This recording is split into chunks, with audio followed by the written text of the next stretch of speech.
ከካንሰር በጸበል ዳኑ አሉ። መስቀል አትሳለሙ የሚሉ አሉ። ጸበል የመጨረሻ አማራጭ አይደለም። ወደ እኔ ኑ ትላለች ቤተክርስቲያን ሁል ጊዜ። ክርስቶስ ወደ ህይወታችን ይምጣልን። በሽታ መልክ ያረግፋል። ብዙ ሰው ታሟል። ለየትኛው ጌታ ተገዝቼ የእመብርሃንን ፍቅር ፍለጋ ከቤት ንብረታቸው ለምናኔ የተሰደዱ፣ ወዲህ ስለ መንግሥተ ሰማያት መንገድ ለቀደዱ፣ ወዲያ ስለ ክርስቶስ ወንጌል ለነደዱ መናንያን በዓታቸውን እናንተ ልጆቻቸው አሰናዱ። የሞታንሳ ማር ቅዱስ ሚካኤል አንድነት ገዳም አባቶቻችን ከችግራቸው ልናሳርፋቸው ጥቂት ቀርቶናልና ስለ አባቶቻቸው ብላችሁ ድጋፋችሁ አይለን። ማነው የሚያድነኝ ሞትን ሰብሮ? ትትናሽ ግሩም ነው ደግነትሽም፣ ትትናሽ ግሩም ነው ደግነትሽም። የልቤ ደራሽ እመ ብዙሃን ወለላይቱ እመ ብርሃን የኛ እናት ድንግል ማርያም ሚስጥረኛዬ ኪዳነ ምሕረት ዕለተ ቅዳሜ የማህሌተ ጽጌ አዳርን በአንጎለላ ጽራርያም ሰሚነሽ ኪዳነ ምሕረት በፍጹም እንዳትቀሩ። የማር እምነቷን ጠጥተን በፈዋሽ ጸበሏ ድነን በገዳም አባቶች ተባርከን ገድሏን በማዘል መገበሪያውን ሰፍረን ደግሞም እንደገና በመስቀል ተዳሰን ጭንቅና መከራችንን አራግፈን በማግስቱ በዕለተ ሰንበት በአዲስ መንፈስ ወደ ኑሯችን እንመለሳለን። ዘወትር ቅዳሜና እሁድ ለሚደረግ ጉዞ በገዳሟ የስልክ ቁጥር 0912 16 28 78 ወይም በ0921 13 7805 አሊያም በ0921 14 3804 ብለው ይደውሉ። ማህሌተ ጽጌን በሰሚነሽ ኪዳነ ምሕረት ገዳም አይቀርም። እናቱ ሆነሻል ለመድኃኔዓለም።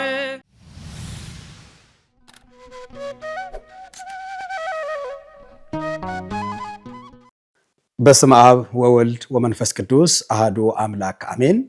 በአገራችን በኢትዮጵያና በመላው ዓለም ላይ የምትገኙ የተዋህዶ ልጆች በወደደን ባፈቀረን በአንድ ልጁ በመድኃኒታችን በኢየሱስ ክርስቶስ ፍጹም የሰላምታ ቃል እንደምን ዋላችሁ፣ እንደምን አደራችሁ፣ እንደምን አረፈዳችሁ። ሁላችሁም እንደየሰዓት አቆጣጠራችሁ እንደምን ሰነበታችሁ። ይህ ወጣትነት በዘመናችን የሚል ፕሮግራም ላይ ነው ያለነው። ዛሬ እግዚአብሔር አምላካችን እንደፈቀደና እንደወደደ መጠን የተወሰነ ቆይታ አብረን እንቆያለን። እንግዲህ ወጣትነት በዘመናችን ፕሮግራሙን እንደምትከታተሉት እንግዶች እያቀረብን ከእንግዶች ጋራ ጥሩ መልእክትን ወደ እናንተ እያስተላለፍን እየተማራችሁበት እየተጽናናችሁበት የምትገኙበት ፕሮግራም ነው። ይህ ፕሮግራም ይቀጥላል ወደፊትም ማለት ነው። ነገር ግን ዛሬ በተለያዩ ሰዎች አማካኝነት ወደዚህ ወደኛ ጋር የመጣ ጥያቄ አለ። እስኪ ከወጣትነት ህይወት ጋራ በተለይም ደግሞ ከህመም ጋራ ከበሽታ ጋራ በጸበሉ በእምነቱ በተለያዩ ጉዳዮች ውስጥ ያሉ ብዙ ሰዎች አሉና እስቲ ከዚህ አንጻር ከመጽሐፍ ቅዱሳዊ አንጻር እንዲያው ብንማማር መልእክት ብታስተላልፉልን የሚል መልእክት ስለመጣ ዛሬ እግዚአብሔር ቢወድና ቢፈቅድ ለተወሰነ ደቂቃ በዚህ ርዕሰ ጉዳይ ላይ አብረን እንቆያለን ማለት ነው። እግዚአብሔር ከሁላችን ጋር ይሁን። እንግዲህ የሰው ልጅ በህይወቱ ሲኖር ያልታመመ ሰው የለም። እኛ ሰዎች ተወልደን እስከምንሞትበት ጊዜ ድረስ ብዙ ውጣ ውረዶች አሉብን፣ ብዙ ፈተናዎች አሉብን፣ ብዙ መከራዎች አሉብን፣ ብዙ ችግሮች አሉብን። እንታመማለን። በጉበት በሽታ የሚታመማለ፣ በካንሰር በሽታ የሚሰቃያለ፣ በጨጓራ በሽታ እንዲሁም በጭንቀት በዲፕሬሽን እንዲሁም በአጋንንት አሰራር በእርኩሳ መናፍስት በመተት በድግምት ብቻ በተለያዩ በሽታዎች እንታመማለን፣ ታመናለን። እውነት እስኪ ራሳችንን ቆም ብለን እንመርምር። እስኪ እውነት በሽታ ያልደረሰብን በሽታ ያልነካን በበሽታ ህይወት ውስጥ ያላለፍን ሰዎች አለን ወይ ካለን የለንም ወገኖች፣ የለንም። ሁላችንም ታመናል። ያንዳንዱ ለአንድ ሳምንት ይሆናል፣ ያንዳንዱ ለአንድ ዓመት ይሆናል፣ ያንዳንዱ ለወራት ይሆናል፣ ያንዳንዱ ለዓመታት ሊሆን ይችላል የሚታመመው ማለት ነው። እንዲሁም ታሞ በዛም የሚሞትም ይኖራልና እውነት ነው። ሰዎችኛ በህይወት ስንኖር እንዲህ አይነት ፈተናዎች እንዲህ አይነት በሽታዎች ይገጥሙናል። ይሄ የሚታወቅ ነገር ነው። ታዲያ ምንድነው ሰው ከታመመ መፍትሄዎቹ ምንድናቸው ከተባለ እውነት ነው። በዓለም ስንኖር በሕክምናው ዓለም የሚደረግልን ሕክምና አለ። ይሄ ተገቢ ነው፣ አግባብነትም አለው። ቤተክርስቲያንም የምትደግፈው ነው። ሰው ሲታመም ሆስፒታል ሄዶ መታከም አለበት። አዎ። ባለመድኃኒቶች ጋር ሄዶ ሕክምና መውሰድ አለበት። አዎ። ቤተክርስቲያን ይሄንን አትቃወምም፣ ተቃውማም አታውቅም። ለምን ከተባለ በዶክተር ውስጥ ወይም ደግሞ በመድኃኒት ውስጥ ሆኖ የሚያድነው ማን ነው? እግዚአብሔር ስለሆነ ማለት ነው። አንዱ ይሄ ነው። ሁለተኛው ደግሞ ሰዎች በጸበል በእምነቱ ደግሞ ይፈወሳሉ። አዎ ይፈወሳሉ። ብዙ ሰዎች ከተለያየ በሽታ በጸበል በእምነት ተፈውሰዋል። እንመጣበታለን ወገኖቼ። ከካንሰር በጸበል ሄዳኑ አሉ። ከኤችአይቪ ኤድስ በጸበል ሄዳኑ አሉ። ከጉበት፣ ከሳንባ፣ ከተለያዩ በተለይ ከጭንቀት ውስጥ የወጡ ከዲፕሬሽን ውስጥ ራሳቸውን ሊያጠፉ ራሳቸውን ሊገሉ ያሉ ሰዎች ወደ ጸበል ስፍራ ሄደው ብዙ የዳኑ ሰዎች አሉ። ከመተት የዳኑ ሰዎች አሉ። ከድግምት የዳኑ ሰዎች አሉ። ከአጋንንት አሰራር በአጋንንት የተሰቃዩ ብዙ የተፈወሱ ሰዎች አሉ። ለምን ካልን በጸበል ውስጥም በእምነት ውስጥም ሆኖ የሚያድነው ማን ነው? እግዚአብሔር ስለሆነ ማለት ነው። ተመልከቱ። ስለዚህ ሁላችንም በህይወታችን ስንኖር እነዚህ ነገር ይገጥመናል። ትልቁ ነገር እንድናነሳ የፈለግነው ብዙዎቻችን በጸበል መዳን የሚችልም በሽታ በጸበል በእምነቱ መፈወስ የሚችል በሽታን ግን ጸበልን ተወት አድርገን ወዴት እንሄዳለን? ወደ ሕክምናው እንሄዳለን። በሕክምናው ገንዘባችንን ጨርሰን በሕክምናው ያለንን ነገር በሙሉ ሽጠን ጨርሰን መጨረሻ ላይ ግን ወደ ምን እንመጣለን? ወደ ጸበል ስፍራ እንመጣለን ማለት ነው። አያችሁ፣ አሁን ተገለባብጧል ማለት ነው። ምክንያቱም በሕክምናው መዳን እንደሚቻል መጀመሪያ ተናግሬያለሁ። አዎ ይቻላል፣ እግዚአብሔር ስለሚሆን የሚያድነው። ነገር ግን ሁሉን ነገር ጨርሰን ባበቃ ሰዓት ላይ ወደ ጸበል ደግሞ መሄድ የለብንም። ስለዚህ ሁለቱንም ጸበሉንም ሕክምናውንም አንድ ላይ ማስኬድ ይገባል ማለት ነው። ስለዚህ በመጽሐፍ ቅዱስ ላይ እስኪ የተወሰኑ ታሪኮችን እናንሳ። በጸበል የተፈወሱ ሰዎች ማናቸው? የዳኑ ሰዎች ብለን ስንመለከት እዚህ ሁለተኛ ነገሥት ምዕራፍ 5 ላይ አንድ አጭር የምናገኘው ታሪክ አለ። ሁለተኛ ነገሥት ምዕራፍ 5 ላይ ስናነብ ማለት ነው ንዕማን የተባለ የእግዚአብሔር እግዚአብሔርን የማያመልክ ሰው ከእግዚአብሔር ሐሳብ ውጭ የነበረ ሰው ንዕማን የሚባል ሰው አለ እና ይህ ንዕማን በለምጽ በሽታ የተመታ ነው። ከእግር ጥፍሩ እስከ ላይ ፀጉሩ ድረስ በለምጽ ተመቶ ለምጽ ወሮት መከራ የሚያይ ሰው ነበረ። ንዕማን ይባላል። ታውቃላችሁ፣ በብሉይ ኪዳን ለምጽ የያዘው ሰው ኃጢአተኛ የሆነ ሰው ነው። በብሉይ ኪዳን ሰዎች ኃጢአት ሲሰሩ ለምጽ ግንባራቸው ላይ ይወጣ ነበር። አሁን ከነዛ መካከል አንዱ ንዕማን ነው። ንዕማን ንጉስ ነው። ንዕማን ባለስልጣን ነው። ንዕማን በዘመኑ የነበረ ሀብታም ነው። ንዕማን ብዙ የሚያቅሰው ነው። ግን በለምጽ በሽታ ተመቶ ይሰቃይ ነበር። ሰው ፊት መቅረብ አይችልም ነበር። ወገኖቼ በብሉይ ኪዳን ነው ያልኳችሁ። በአዲስ ኪዳን ለምጽ የኃጢአት ምልክት አይደለም። ክርስቶስ ኢየሱስ ወደዚህ ምድር መጥቶ ሞትን ድል አድርጎ እኛን ከጨለማ ወደሚደነቅ ብርሃን፣ ከሲኦል ወደ ገነት፣ ከኃጢአት ወደ ጽድቅ፣ ከጨለማ ወደሚደነቅ ብርሃን ካመጣን በኋላ ግን ለምጽ በአዲስ ኪዳን ምን አይደለም? ኃጢአት አይደለም፣ የቆዳ በሽታ ነው። በቃ ይሄን ማወቅ አለብን። አንዳንድ ጊዜ ከብሉይ ኪዳን ወደ አዲስ ኪዳን የመጡ ነገሮችን ኃጢአት ነው ብለን የምንቀበል ሰዎች አለን። ይሄን መጠንቀቅ ያስፈልጋል። ለምሳሌ አሁን በብሉይ ኪዳን አንዲት ሴት ልጅ የወር አበባ ትመለከታለች፣ ታያለች። ያ ምን ነበረ? ኃጢአት ነበረ። በብሉይ ኪዳን እንኳን እሷ ማየት ብቻ አይደለም፣ እሷን እንኳን የነካ ሰው ምን ነበረ? ኃጢአተኛ ነበረ። ለዛ ነው በወር በሚመጣ ሰዓት ከከተማው ተወጣና ለ7 ቀን የት ትሆናለች? ለብቻዋን ትቀመጥና ልክ ያንን ወቅት ስትጨርስ ወዴት ትመጣለች? ወደ ቤቷ ትመጣለች። ከቤተሰብ ጋራ ከማህበረሰቡ ጋራ ትቀላቀላለች። ይሄ በብሉይ ኪዳን ነው። ኃጢአት ስለነበረ ለምን? እናታችን ሔዋን የተረገመችበት ስለሆነ። አዎ ያንን ዕፀ በለስ ቆርጠሽ እንዳደማሽ ሁሉ አንቺም በየወሩ ምን ትያለሽ? ትደሚያለሽ። አዎ ምጥሽንም አበረተዋለሁ ጭንቅሽንም አበዛዋለሁ ብሎ ሔዋንንም ረግሟት ነበረ። አዳምንም እንደዛው፣ ሰይጣንንም እንደዛው፣ እባብንም እንደዛው። ይሄ በብሉይ ኪዳን። በአዲስ ኪዳንስ? በአዲስ ኪዳን ደግሞ አንዲት ሴት ልጅ በየወሩ ይሄንን ነገር ስትመለከት ምንድነው? የደስታ ነው። ያ ምን ማለት ነው? ልጅን እንደምትወልድ ከምታያቸው ነገሮች አንዱ ይሄ ነው ማለት ነው። ወደ ደስታ ተቀይሯል። ክርስቶስ ኢየሱስ በመስቀል ላይ ሆኖ ደሙን ሲያፈስ ያንን ደም ወደ ምን ቀይሮታል?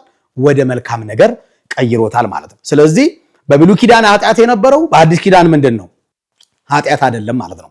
እዚህ ጋር አንድ ነገር መናገር የምፈልገው በተለይ እህቶቻችን በወር አበባ ጊዜ ከቤተ ክርስቲያን ጋር ያለን ሪሌሽን ወይም ግንኙነት እንዴት ነው? ይሄ በደንብ መታወቅ አለበት። ለምሳሌ የወር አበባ ያዩ ሴቶች ወደ ቤተ ክርስቲያን አይሄዱም፣ መስቀል አይሳለሙም፣ ጸበል አይጠጡም፣ ጸሎት አያደርጉም። ለምን? ይሄ እውነት ቤተ ክርስቲያን ትፈቅዳለች? አትፈቅድም። ተመልከቱ። ስለዚህ በወሩ የወር አበባ ያየች ሴት ወደ ቤተ ክርስቲያን መሄድ ትችላለች፣ ጸበል መጠጣት ትችላለች፣ እምነቱን መደባበስ ትችላለች፣ መስቀል መሳለም ትችላለች፣ መጽሐፍ ቅዱስ ማንበብ ትችላለች፣ ጸሎትስ ማድረግ ትችላለች። ለምን? በሐዲስ ኪዳን ኃጢአት አይደለምና። ታዲያ ለምንድን ነው ሴቶች ወደ ቤተ መቅደስ የማይገቡት ከተባለ ስለ ሁለት ምክንያት ነው። አንደኛ በመቅደስ ውስጥ የሚፈሰው የማን ደም ስለሆነ? የክርስቶስ የኢየሱስ ደም ስለሆነ እንጂ ኃጢአት ስለሆነ አይደለም የወር አበባ። ሁለተኛው ደግሞ በወር አበባ ሰዓት ላይ እህቶቻችን ታቁታላችሁ እናንተ እንዴት እንደሚያማችሁ፣ እንዴት እንደምትሰቃዩ፣ እንዴት እንደሚቆርጣችሁ። ስለዚህ መቅደስ ውስጥ ሆናችሁ ይሄ ነገር ሀፕን ቢያደርግ እናንተ አንደኛ ትረበሻላችሁ፣ ሰው አየኝ አላየኝ ትላላችሁ። ሁለተኛው ደግሞ መቅደስ ውስጥ የሚያስቀድሱትን ሰዎች ወይም ኪዳን የሚያደርሱትን ሰዎች እንረብሻቸዋለን።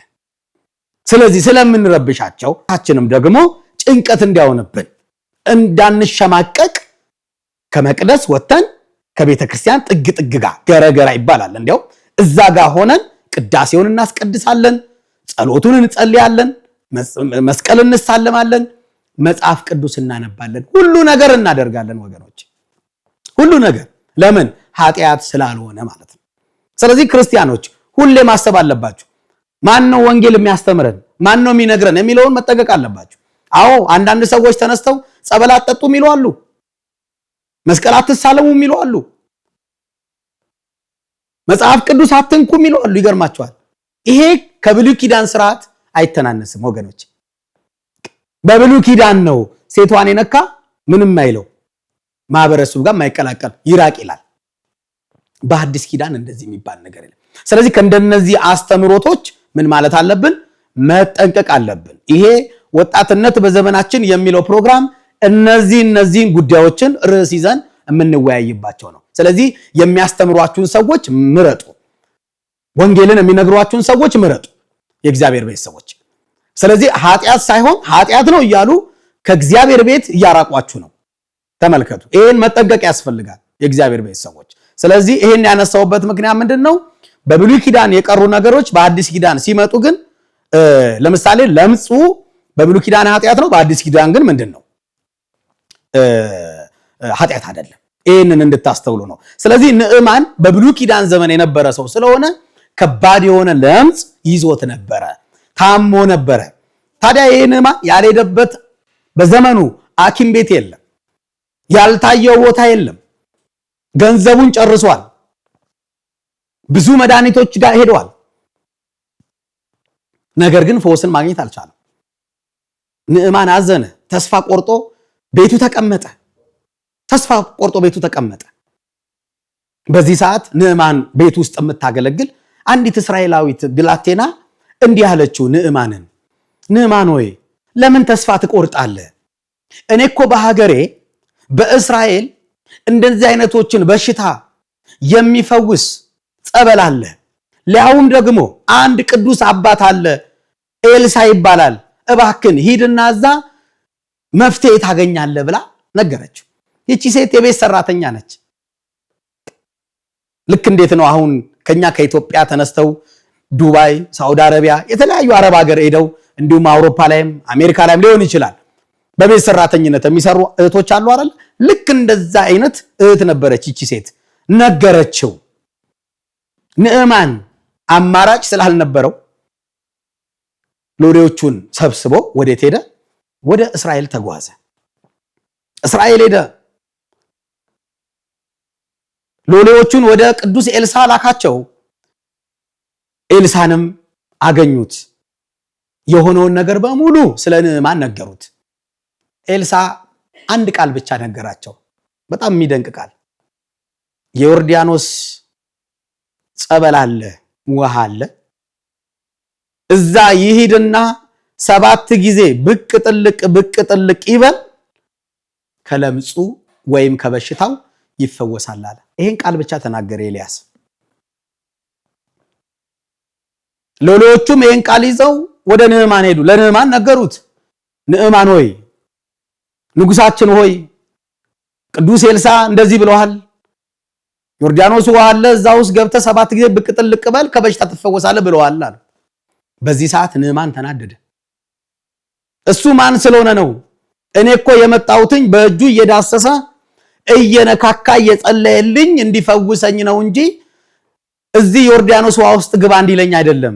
ደግሞ ይሄ ዮርዳኖስ ውሃ የደፈረሰ የቆሸሸ ውሃ ነው። ለውሃማ በአገሬ በሶሪያ እና አባናና ፋርፋ የሚባሉ ለመጠጥ የሚሆኑ ኩልል ያሉ ንጹህ ውሃዎች አሉ አይደለ? እዛ እጄ ብቅ ጥልቅ አልልም። እንዴት ቢንቀኝ ነው ይሄንን ያለው? እኔ እንዲያውም ይሄን አላደርግም አለና ንዕማን ተነስቶ ሊሄድ ሲል አገልጋዮቹ ሎሌዎቹ ለመኑት። እባክህን ብዙ ቦታ ሄደሃል፣ ብዙ ቦታ ታክመሃል፣ ያልሞከርከው ነገር የለም። ነገር ግን እስቲ ሞክረው፣ ግድ የለህም፣ እባክህን ለኛ ስትል ሞክረው እስቲ አሉት። ንዕማንም እሺ ብሎ ስለነሱ ሲል ወዴት ሄደ? ሊጠመቅ ሄደ ማለት ነው፣ ወደ ዮርዳኖስ። አያችሁ፣ እኛም እኮ ወደ ጸበል ስፍራ አንዳንዴ የምንመጣው ለመሞከር ነው። እስኪ ልሞክረው እስቲ በዓለም ያለውን ጨርሰን በዓለም ያለውን ሕክምና አጣጥመን ዓለም እኛን ማዳን በሽታችንን መፈወስ ሲያቅተው የመጨረሻ አማራጭ ነው ወደ ጸበል የምንመጣው። ወገኖቼ ባካችሁ፣ ጸበል የመጨረሻ አማራጭ አይደለም፣ ባይሆን የመጀመሪያ ምርጫ ነው። ወገኖቼ ብዙ ሰዎች በሕክምና ገንዘባቸውን ጨርሰው ሁሉ ነገራቸውን አሟጣው በኢትዮጵያ አይደለም ከኢትዮጵያ ውጭ ሁሉ ታክመው ነገር ግን አልፈወስ ሲሉ ወዴት ይመጣሉ? ወደ ጸበል ይመጣሉ። ችግር የለው፣ ቤተክርስቲያን 24 ሰዓት ክፍት ናት። ቤተክርስቲያን ሁሌም ትቀበለናለች። ማቴዎስ 11 ላይ እንዲህ ይላል፣ እንኳን አደረሳችሁ።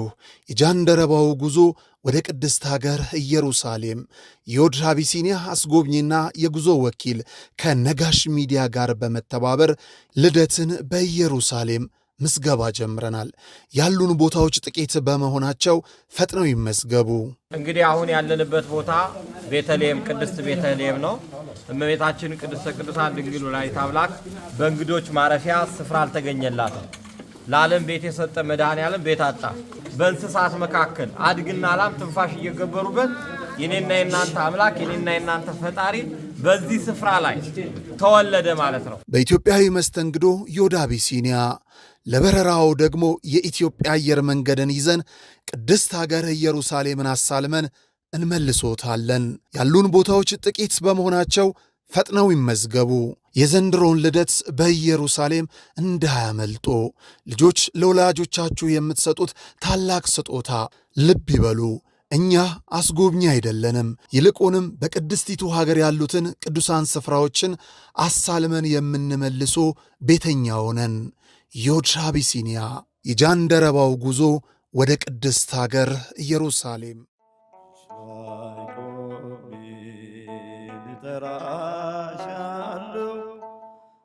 የተሰጠንን ብናውቀው የተከለከልነው ምንም ማለት አይደለም። ክቡራን ተመልካቾቻችን ይህ ከጀርባ የምትመለከቱት ማዕከል ክቡር የሆነው የሰው ልጅ በጎዳና ተጥሎ በሱሱ ምክንያት ከሰው ተነጥሎ ይኖርበት የነበረውን ዓለም ቀድሞ እንደተፈቀደለት ርስቱ አድርጎ እንዲኖርባት ያነበረበትን ሱስ ጥሎ እንዲወጣ የሚደረግበት የሱስ ማገገሚያ ማዕከል ነው።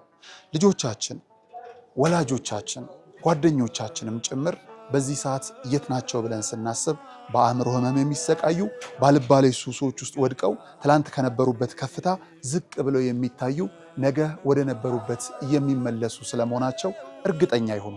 ምክንያቱም በዚህ ማዕከል ሁሉ ተችሏልና።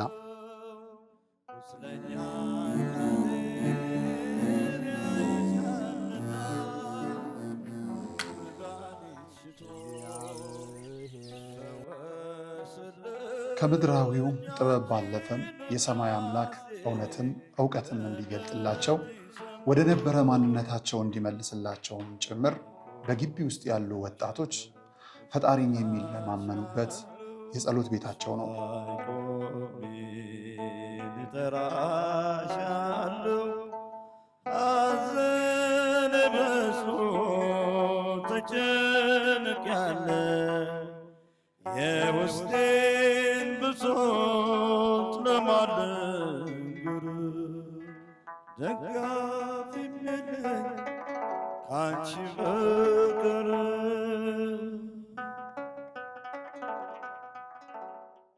ተደካሞች ሸክማቸው የከበደ ሁሉ ወደ እኔ ኑ እኔም አሳርፋቸዋለሁ ይላል።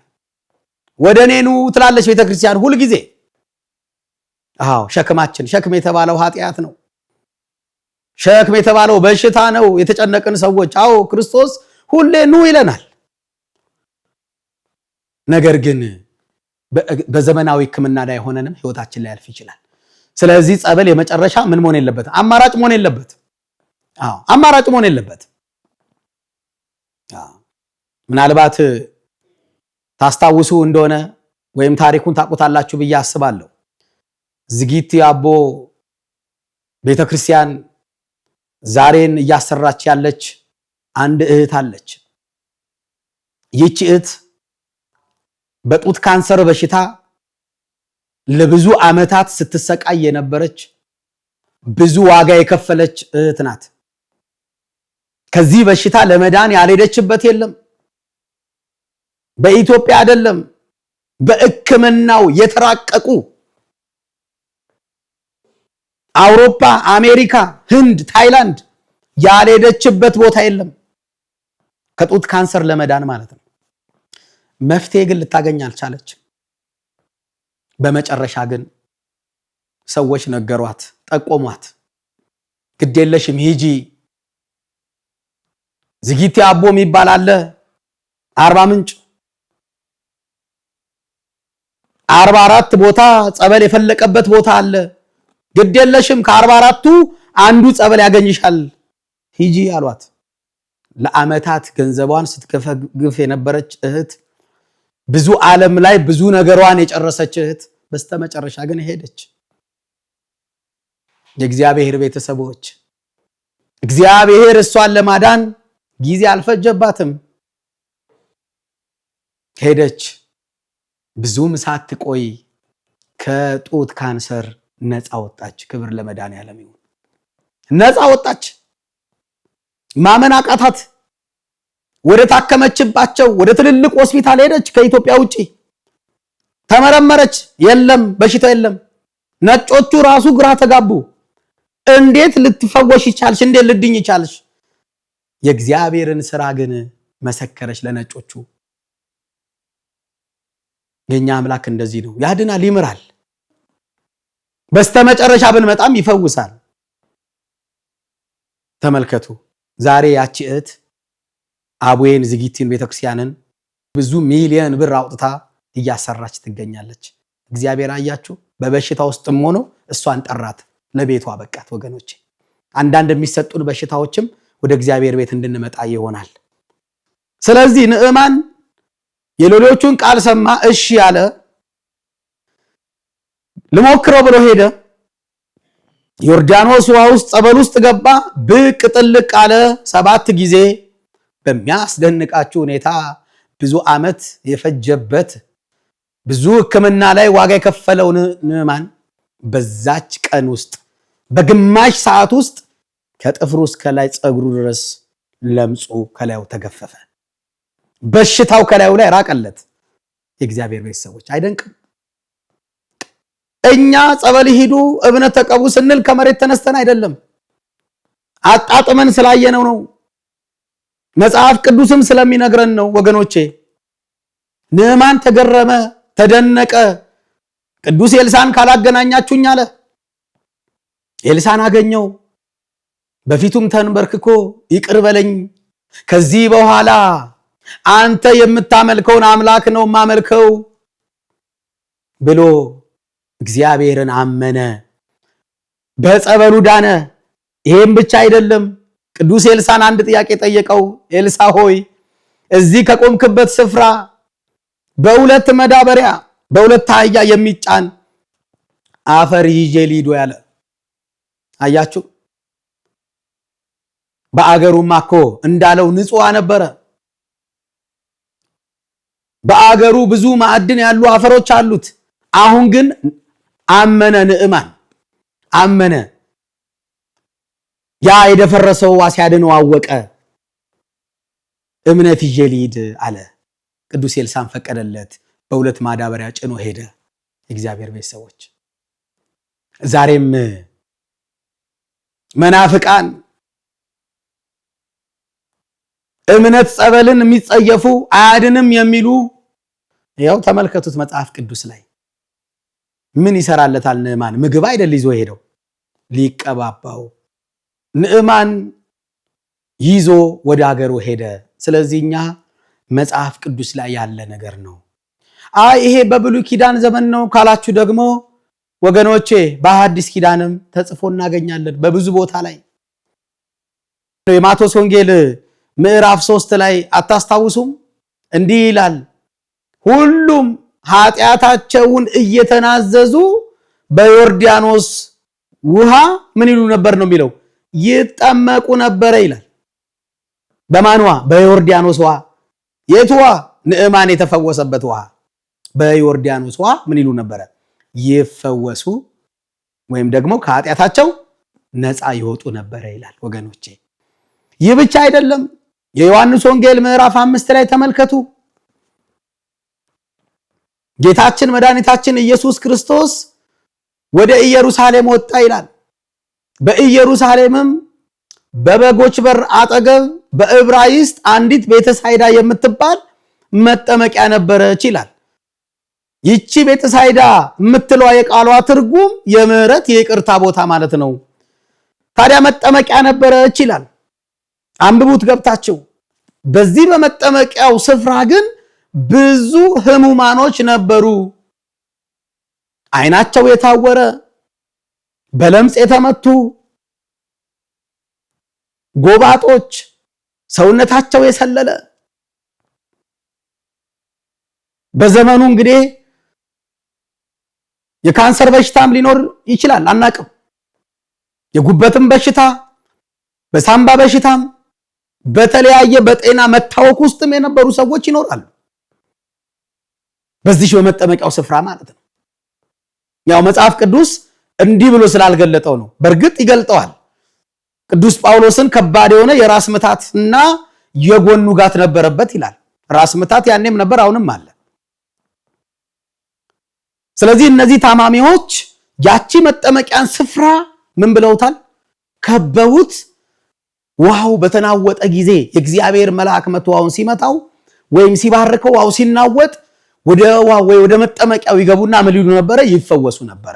ስለዚህ በጣም ብዙ ህዝብ ምን ብሎ ነበረ? እዛ ተኝቶ ነበረ። አሁንም እንደምናየው እኮ ነው በየጸበል ቦታው ብዙ ታማሚዎች አሉ።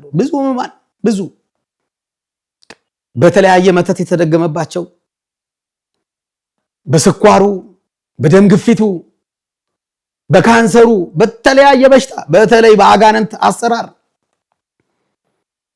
በብዙ ነገር የተያዙ ሰዎች ዛሬም ጸበል ሄደው የሚከርቡ ሰዎች አሉ።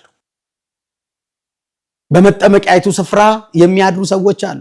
1 ወር፣ 5 ዓመት፣ 1 ሳምንት ከዛም በላይ የሚቆዩ ብዙ ሰዎች አሉ። ታዲያ ወደዚች ወደ መጠመቂያይቷ ስፍራ መድኃኒታችን ኢየሱስ ክርስቶስ መጣ። ብዙ ታማሚዎች አሉ እንዳልኳቸው። ነገር ግን ወደ አንድ ታማሚ መጣ። እድሜ ወደ አስቆጠረ ረጅም ዓመት ወደ ቆየ ወደ አንድ ታማሚ መጣ። እሱ መጻጉዕ ይባላል። ከሁሉ በሽተኞች ረጅም ዓመት የተቀመጠው እሱ ነውና ወደ መጻጉዕ መጣ ይላል። 38 ዓመት ሙሉ በአልጋ ላይ ተጣብቆ ይኖር ወደ ነበረው ወደ መጻጉዕ መጣ ይላል። ክርስቶስ ወደ ህይወታችን ይምጣልን። ዛሬም የታመምን ሰዎች አለን። በየሆስፒታል ውስጥ የሚማቅቁ፣ በየጸበሉ በየቤት ውስጥ ለብዙ ዓመታት የተኙ የሚማቅቁ እህት ወንድሞች፣ እናት አባቶች አሉ። በእውነት ክርስቶስ ወደ እነዚህ ሰዎችም ይምጣ። ይምጣ። እሱ ከመጣ ሰላም ነው። እሱ ከመጣ ፈውስ ነው። መጻጉዕን አገኘው፣ አዘነለት፣ ራራለት። ክርስቶስ ይራራልን። በእውነት ነው የምላችሁ። በሽታ ክፉ ነው ወገኖች። መታመም ከባድ ነው። በሽታ መልክ ያረግፋል። በሽታ ማንነትን ያሳጣል። ህመም ኢኮኖሚ ያናጋል። ብዙ ሰዎች ልጆቻቸውን በማስታመም ብዙ ልጆች ደግሞ እናት አባቶቻቸውን በማስታመም ብዙ ነገሮቻቸውን አጥተዋል። ገቢያቸው ቀንሶባቸዋል። ንብረታቸውን ሽጠዋል። በሽታ ክፉ ነው ወገኖቼ። እግዚአብሔር ከበሽታ ይፈውሰን። ይህ መጻጉዕ ምናልባት የታመመ ሰሞን አካባቢ ብዙ ገንዘብ ያለው ሰው ሊሆን ይችል ነበር፣ አናውቅም። ብዙ ቤተሰብ ከቦት ነበር ይሆናል በዛ ዘመን የታመመ ሰሞን። ነገር ግን በሽታው እየቆየ ሲሄድ ሁሉም ከጎኑ ሸሹ። ቤተሰብ እንኳን አልነበረውም ወገኖቼ። ዛሬም ከህመማችን የተነሳ ብዙ ሰዎች ተሰላችተውብን ርቀውን ይሆናል። ወደው አይደለም ወገኖቼ። አንፍረድባቸው። አንፍረድባቸው። ወደው አይደለም። እጃቸው ላይ ገንዘብ አጥተው ሊሆን ይችላል። የሚያስታምሙብን አቅም አጥተው ሊሆን ይችላል። ወገኖቼ ሁሉን የሚችል እግዚአብሔር ብቻ ነው። መጻጉዕም የገጠመው ነገር ይሄ ነው። መጻጉዕ ስሙ እንኳን አይታወቅም ወገኖቼ። ስሙ አይታወቅም ማን እንደሆነ አባቶቻችን በትርጓሜው ይናገሩታል። ነገር ግን ከ5 ዓመት በላይ በሽታ የጸናበትን ሰው ቤተክርስቲያናችን ምን ትላለች? መጻጉዕ ብላ ትሰይማለች። የእግዚአብሔር ቤተሰቦች መጻጉዕ ብላ ትሰይማለች። ታዲያ 38 ዓመት ወደተኛው ወደ መጻጉዕ መድኃኒታችን ኢየሱስ ክርስቶስ መጣ። አየው፣ አዘነለት፣ ራራለት። እንዲህም አለው፣ ልትድን ትወዳለህን አለው። ሰምቶት የማያውቀው ድምፅ። ይህን ሰምቶ አያውቅም ወገኖቼ መጻጉዕ። አስተውሉ። 38 ዓመት ተኝቶ ከሱ ኋላ የመጡ ሰዎች እየተፈወሱ እየዳኑ ሲሄድ መጻጉዕ ግን ቁጭ ብሎ እነሱን ያያል። አስቡት እናንተ ተርባችሁ ሰዎች ምግብ ሲበሉ ምን ይሰማቸዋል? መብላት ሲያቅታችሁ ወይም ደግሞ ተኝታችሁ ታማችሁ ከናንተ በኋላ የመጣ የዳነ ሲሄድ ምን ይሰማቸዋል? ተመልከቱ። መጻጉዕና መጠመቂያው ስፍራ እኮ በጣም ቅርብ ለቅርብ ነው። ግን መራመድ አልቻለም። እግሩ አይሰራም፣ እጁ አይሰራም። ሌሎች ከሱ በኋላ እየመጡ እየተጠመቁ እየዳኑ ይሄዳሉ። ወገኖቼ የመጻጉዕ ሕይወት በጣም ከባድ ሕይወት ነው። ከባድ ሕይወት። ወደዚህ ሰው ነው ክርስቶስ የመጣው። ልትድን ትወዳለህን ሲለው አዎ ጌታ ሆይ መዳን እፈልጋለሁ አለ። መዳን እፈልጋለሁ። አዎ ድነት ይፈልጋል። ዛሬስ በእውነት መዳን የምንፈልግ ሰዎች አለን ወይ? መፈወስ የምንፈልግ ሰዎች አለን ወይ? በሉ እንግዲህ ወደ ቤተክርስቲያን እንምጣ። የእግዚአብሔር ቤተሰቦች ቤተክርስቲያን ሐኪም ቤት ናት። ሐኪም ቤት ናት። በስጋም በነፍስም የምታክም ሐኪም ቤት። በምድር ላይ ብቸኛ ሁለቱን ነገር አስተባብራ የያዘች የተለየች ምድራዊ ሳትሆን ሰማያዊቷ ቤታችን ቤተክርስቲያን ናት። በስጋም በነፍስም የምታክም። በዓለም ያሉ ሐኪሞች እውነት ነው በስጋ ያክሙናል፣ በነፍስ ግን ማከም አይችሉም። ቤተክርስቲያን ግን በስጋም በነፍስም ምን ማለት ትችላለች? ማዳን ትችላለች። አዎ በካንሰር የታመሙትን ፈውሳለች። በጉበት በሽታ፣ በኩላሊት በሽታ፣ በሳምባ ወዘተርፈ እናንተ ታውቁታላችሁ። የታመሙ ሰዎች ተፈውሰዋል። ብዙ ተፈውሰዋል። ሐኪም አለቃ በቃ ያለውን እግዚአብሔር የቀጠለላቸው ህይወታቸው ዳግም እንዲነሳ የተደረገላቸው በጸበል በእምነቱ የቆሙ ብዙ ሰዎች አሉ። ለምስክርነት ይመጣሉ። በዚሁ ሚዲያ ወደፊት ይመጣሉ ወገኖች፣ ይመጣሉ። ብዙ አሉ። በስጋም በነፍስ የምታድን ስለሆነች ሐኪም ቤት ናት። የታመምን እኛ የምንመላለስባት ቤታችን ናት ወገኖቼ። ስለዚህ መዳን የምንፈልግ ሰዎች ቤተክርስቲያን እንመላለስ። መድኃኒታችን ኢየሱስ ክርስቶስ አንድ ቃል ተናገረ። አዎ መዳን እፈልጋለሁ ሲለው አልጋህን ተሸክምና ሂድ። እንዴት የሚደንቅ ቃል ነው ወገኖች! አልጋህን ተሸክመ ሂድ። አልጋህን ይዘህ ሂድ እኮ አይደለም ያለው፣ ተሸከመው። እንዴት 38 ዓመት ሙሉ የተኛ ሰው በዛች ደቂቃ ውስጥ እንዴት አልጋ ሊሸከም ይችላል? እስኪ እናንተ አስቡት። ለሰው የማይቻል ለማን ይቻላል? ለእግዚአብሔር ይቻላል ወገኖች። በእግዚአብሔር ስለሆነ ነው። መጻጉዕ ፊት ቆሞ መጻጉዕ ልትድን ትወዳለህ ያለው ሰማይን ምድርን የፈጠረ አምላክ ነው። እኔና እናንተን የፈጠረ አምላክ ነው። ራሱን መጻጉዕን የፈጠረ አምላክ ነው ከፊት ለፊት የቆመው ወገኖች። አዎ ጌታ ሆይ መዳን እፈልጋለሁ አለ። አልጋውን ተሸክሞ ሄደ ይላል። አስቡት። እኛ 1 ወር ተኝተን 2 ወር ተኝተን ከሐኪም ቤት ወይም ከሆስፒታል ወደ ቤታችን ስንገባ እንዴት ነው? ዘና ብለን ነው የምንገባው? ምንም እንዳልታመም ሆነን ነው ወይስ ቤተሰቦቻችን ደገፍገፍ አድርገው ነው የሚያስገቡን? ደግፈውን እኮ ነው የሚያስገቡን። በሽታ ከባድ ነው። የኛ አምላክ ግን ድህነቱ ፍጹም እንደሆነ የምታውቁት ቃል ብቻ ተናግሮ ያንን አልጋ ሊቃውንት አባቶች በትርጓሜ አልጋው ራሱ የብረት አልጋ ነበረ ነው የሚሉት። ጠንካራ ነው ማለት ነው። የታመመ ሰው ትንሽዬ ዕቃ እንኳን መያዝ አይችልም። እኛ ነን አይደል ዕቃ የምንይዘው? ዕቃ መያዝ አይችልም። ራሱን እንኳን መያዝ አይችልም የታመመ ሰው። መጻጉዕን ግን ተነስተ አልጋን ተሸክመ ሂድ አለው። ክብር ለመድኃኔዓለም ይሁን።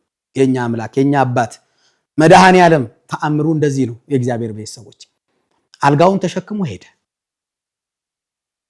የሚያስደንቀው ግን እዚህ ውስጥ መማር ያለብን አንድ ቁም ነገር አለ። አይሁድ አገኙትና አስቆሙትና እንዴት አልጋህን ተሸክመ ትሄዳለህ? ዛሬ እኮ ሰንበት ነው አሉት። አንድ ቀን አንድ ብርጭቆ ውሃ ያልሰጡት፣ አንድ ቀን ቀና አርገው ደገፍ አርገው ምግብ ያላበሉት፣ እንዲያው መጠጡስ ምግቡን እንተው፣ አንድ ቀን ይዘውት ወደ መጠመቂያው እንኳን ውሃ አልከተቱትም። ያ ሁሉ ዓመት አይተው እንዳላየው ነው የሆኑበት። አሁን ሲድን ግን ምን አሉ? እንዴት በሰንበት አልጋን ተሸክመ ትሄዳለህ አሉት። ወገኖች ዛሬም ተረፋ አይሁዶች አሉ። እግዚአብሔር ሲምረን፣ እግዚአብሔር ትዳራችንን ሲባርክ፣ እግዚአብሔር ስራችንን ሲባርክ፣ እግዚአብሔር ወደ ስኬት ሲያመጣን፣ እግዚአብሔር ሞገስ ሲሰጠን፣ የተሻለ ህይወት ሲኖረን ልክ እንደ አይሁድ በመንገድ ላይ እንቅፋት የሚሆኑ ብዙ ሰዎች አሉ። ብዙ ሰዎች በትምህርታችን ስኬታማ ስንሆን ዛሬ በየገንዳው ላይ በየጎዳናው ላይ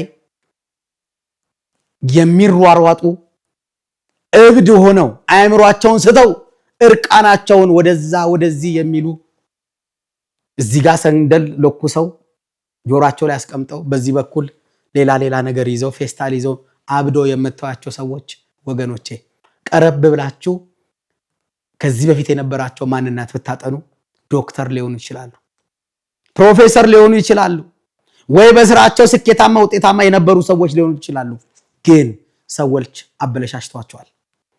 በሚበላ በሚጠጣ በቅናት መንፈስ ሰዎች ህይወታቸውን ገሏቸዋል። ወገኖች ዛሬ አብዷል። ብዙ ሰው ነው የምነግራቸው። እግዚአብሔር ቤት ተጠንቀቁ። ዛሬ በየጸበል ብትሄዱ ብዙዎቹ በድግምት በመተት ተይዘው ትዳራቸው የፈረሰባቸው፣ ስራቸው የተበላሸባቸው፣ ብዙ ነገሮቻቸውን ያጡ ሰዎች በጸበል በሰንሰለት ታስረው ተኝተው ይጠመቃሉ። ወገኖቼ የእግዚአብሔር ቤተሰቦች በዚህ መንገድ ውስጥ ያሉ ሰዎች ልቦና ይስጣቸው። ሰውን የሚያሳብዱ በምግብ እየቀላቀሉ የሚሰጡ በሟርት በጥንቆላ ቤት እየሄዱ የብዙ ሰዎች ህይወት ተበላሽቷል። ወገኖቼ የብዙ ይሄ የምነግራችሁ ሚዲያ ስለሆነ አይደለም፣ እውነተኛ ታሪክ ነው የምነግራችሁ። በየጸበል ሂዱ። ብዙ ሰው ታሟል፣ ብዙ ሰው ወድቋል።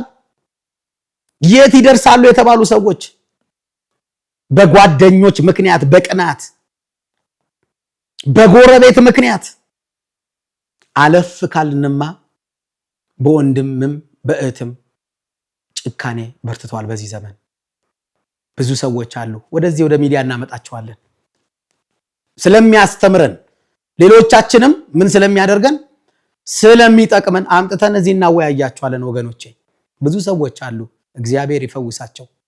አዎ እኔ ከዚህ ሁሉም ደግሞ እንደው የታመመው ሳንዴ ታሟል፣ እግዚአብሔር ምሕረት ይስጠው።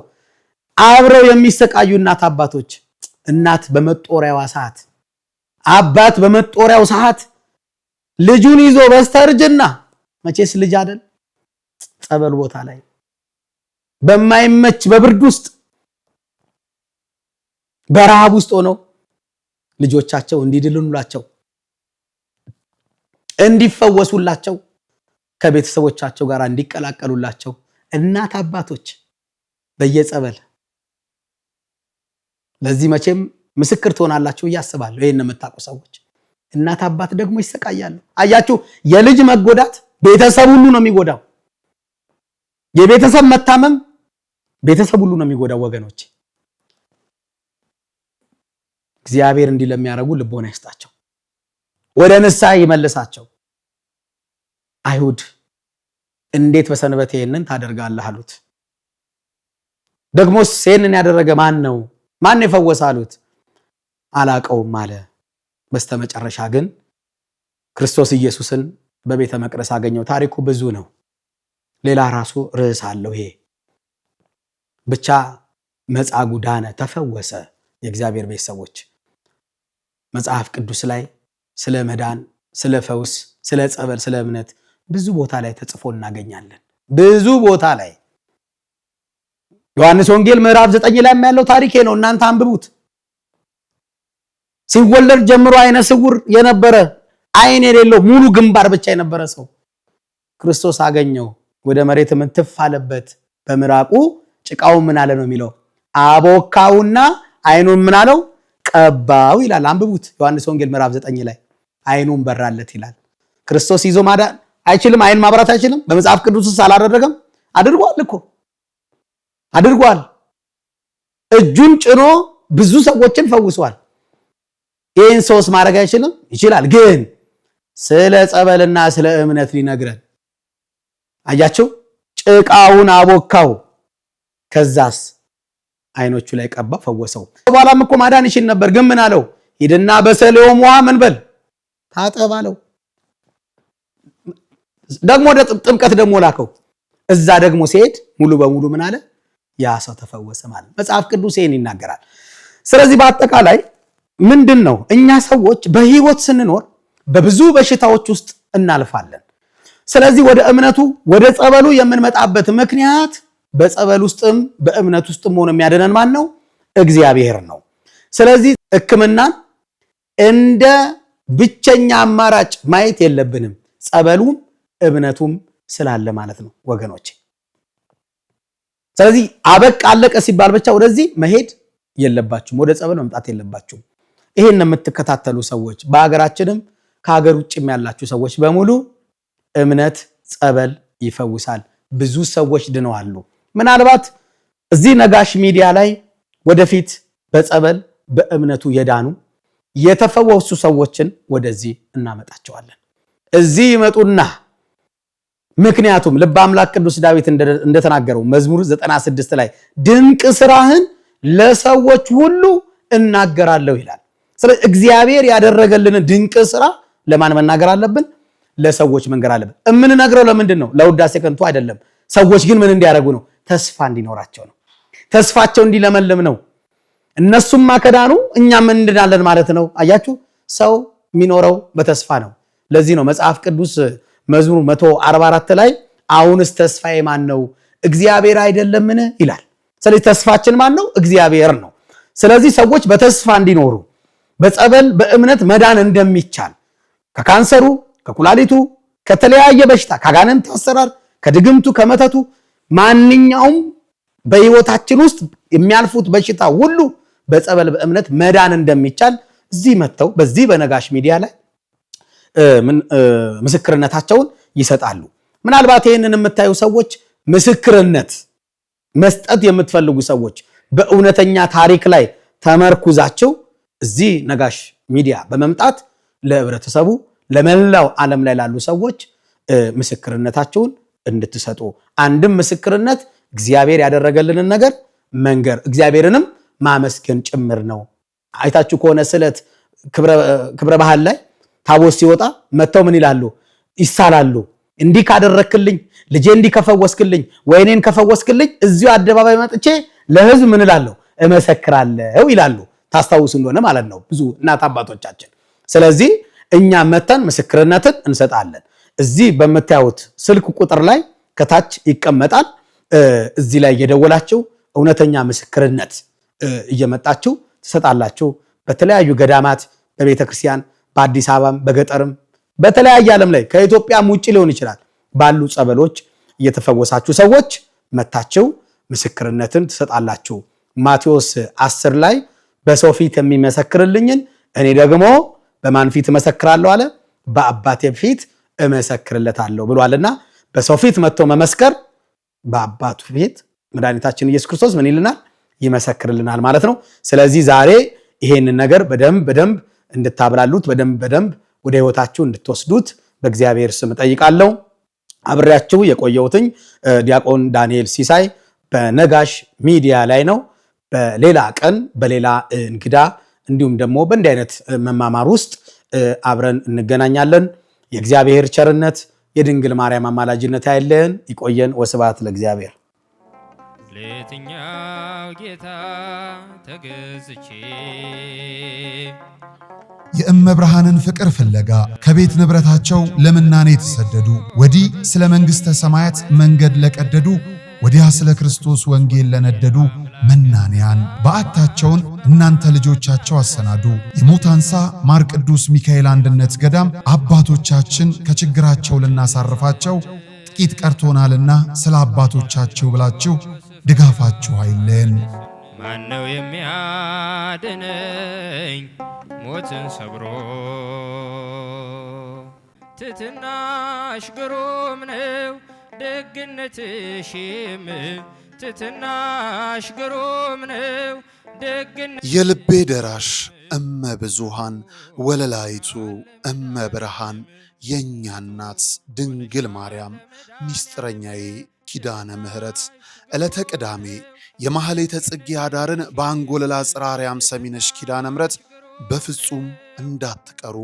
የማር እምነቷን ጠጥተን በፈዋሽ ጸበሏ ድነን በገዳም አባቶች ተባርከን ገድሏን በማዘል መገበሪያውን ሰፍረን ደግሞም እንደገና በመስቀል ተዳሰን ጭንቅና መከራችንን አራግፈን በማግስቱ በዕለተ ሰንበት በአዲስ መንፈስ ወደ ኑሯችን እንመለሳለን። ዘወትር ቅዳሜና እሁድ ለሚደረግ ጉዞ በገዳሟ የስልክ ቁጥር 0912 16 28 78 ወይም በ0921 13 7805 አሊያም በ0921 14 3804 ብለው ይደውሉ። ማህሌተ ጽጌን በሰሚነሽ ኪዳነ ምሕረት ገዳም አይቀርም። እናቱ ሆነሻል ለመድኃኔዓለም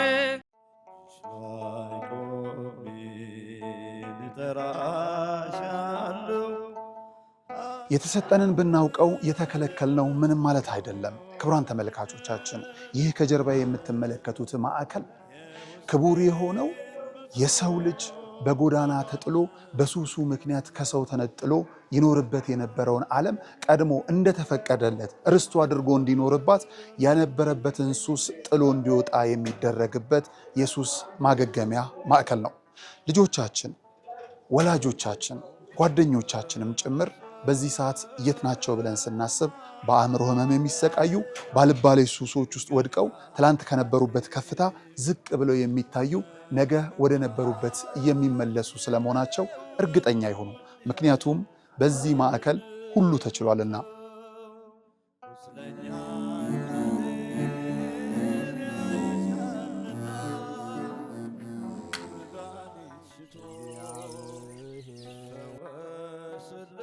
ከምድራዊው ጥበብ ባለፈም የሰማይ አምላክ እውነትን እውቀትን እንዲገልጥላቸው ወደ ነበረ ማንነታቸው እንዲመልስላቸውም ጭምር በግቢ ውስጥ ያሉ ወጣቶች ፈጣሪን የሚለማመኑበት የጸሎት ቤታቸው ነው።